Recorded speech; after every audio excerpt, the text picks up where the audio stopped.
In this video, I will show you how to change a spiral.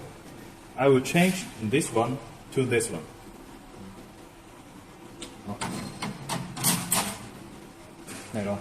The first thing we need to do is take out this spiral.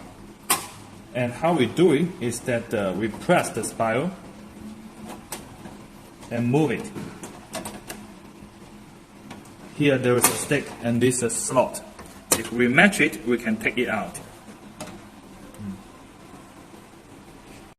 The second step is we need to move this slot to the below. We pull it, and change, adjust. Now the slot is pointing below. The third slot we put on the new spiral. And then we push it and squeeze.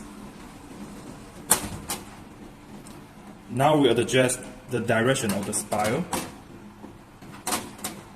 down.